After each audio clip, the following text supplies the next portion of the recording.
এখন আমার এই ভিডিওটা দেখার পর কেউ যদি আমাকে পছন্দ করে, আচ্ছা, তো আমার তো কোনো পার্সোনাল ফোন নেই, তার সাথে যোগাযোগ করতে পারলে তারপরে সে আমাকে বুঝবে, আমি তাকে বুঝবো। আসসালামু আলাইকুম সুপ্রিয় দর্শক, আপনাদের ভালোবাসা আসলাম অসহায় মেয়ের কাছে। আমরা শুনবো তার জীবন কাহিনী। আসসালামু আলাইকুম। ওয়ালাইকুম আসসালাম। হ্যাঁ, কেমন আছো? জি, ভালো আছি। আচ্ছা, তোমার নামটা কি জানতে পারি? আমার নাম মিথিলা। মিথিলা, তোমার ডিস্ট্রিক্ট কোথায়? চাঁদপুর কচুয়া। চাঁদপুর কচুয়া। তোমার এখানে ওখানে তোমার জন্ম ছোটবেলা থেকেই? হ্যাঁ হ্যাঁ, বেড়ে উঠছো এখানেই না? হ্যাঁ।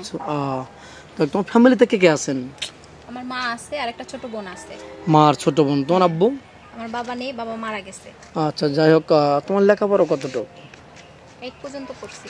8 পর্যন্ত। আর কি পড়াশোনা করা হয়ে ওঠেনি নাকি ইচ্ছা করে করনি? ছিল, কিন্তু ফ্যামিলিগতভাবে সামর্থ্য নেই দেখে করতে পারি। ও, মানে তোমার সামর্থ্য নেই পড়াশোনা করার মতো? জি না। তো যাই হোক, আমাদের ক্যামেরার সামনে আসার কারণটা কি একটু প্লিজ জানতে পারি? ভালো একটা মনের মানুষের জন্য। আচ্ছা, ভালো মনের মানুষ, এই যে জীবন কাটাবো। আচ্ছা আচ্ছা, এই যে বললে ভালো মনের মানুষ, ভালো মনের মানুষ তুমি কিভাবে বুঝবে একটু বলো তো? এখন আমার এই ভিডিওটা দেখার পর কেউ যদি আমাকে পছন্দ করে, আচ্ছা, তো আমার তো কোনো পার্সোনাল ফোন নেই, তার সাথে যোগাযোগ করতে পারলে তারপরে সে আমাকে বুঝবে, আমি তাকে বুঝবো। আচ্ছা, তার সাথে কেমন যোগাযোগ করবা? এখন সে যদি পছন্দ করে আমাকে ভালো কিবা বাটাম ফোন কিনে দেয়, কিবা যোগাযোগ করলো, আমি তাকে জানলাম, সে আমাকে জানলো, তারপর যদি সে ভাবে কিবা আমারও ভালো লাগে সারা জীবন তার সাথে থাকার জন্য। বুঝতে পারছি। তো যাই হোক, তুমি বলতে পারছো তুমি অসহায় গরিব একটা দরিদ্র ফ্যামিলির মেয়ে, তোমার কোনো ফোন কেনার অ্যাবিলিটি নেই। এখন সে যদি একটা ফোন কিনে দেয়, সেই মাধ্যমে কথা বলে বুঝতে পারবে সে ম্যানটা কেমন আর তুমি কেমন, সেও বুঝতে পারবে, এই তো। তারপর হয়তো বিয়ের জন্য আগালো, তুমিও রাজি হবে, এই তো। তোমাকে কোনো প্রবাসী ভাই বিয়ে করে যদি বাইরে নিয়ে হতে চায়, যে কোনো রাষ্ট্রে, তোমার ফ্যামিলিগত কোনো চাপ আছে বা সমস্যা আছে, যেতে বারণ করবে? বিয়ের পর আমার স্বামী যেখানেই রাখবে আমি সেখানেই যাব।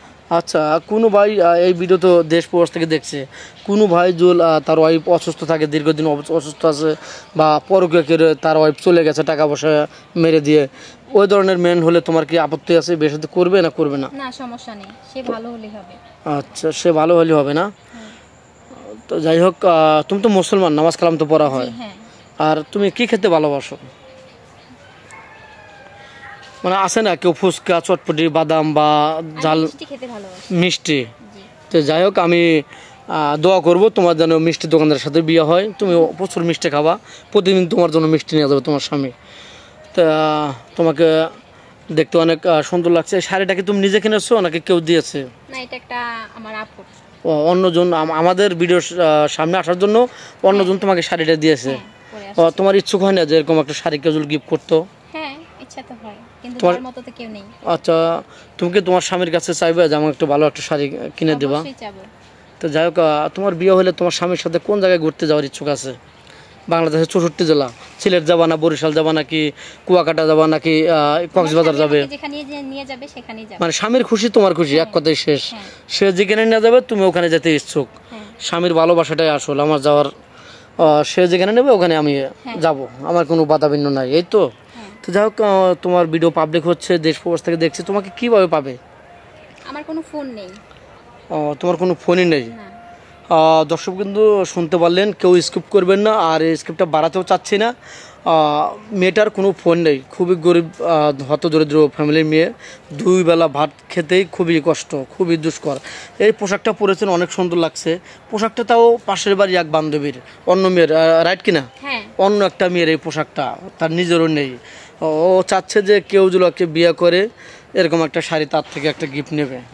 তো যাই হোক, সবাই ভালো থাকবেন, সুস্থ থাকবেন, কেউ ভিডিও কল দেবেন না, এটা ইউটিউব চ্যানেল কর্তৃপক্ষের নাম্বার, কেউ ভিডিও কল দেবেন না, ভিডিও কল দিলে ব্লক করতে বাধ্য হব।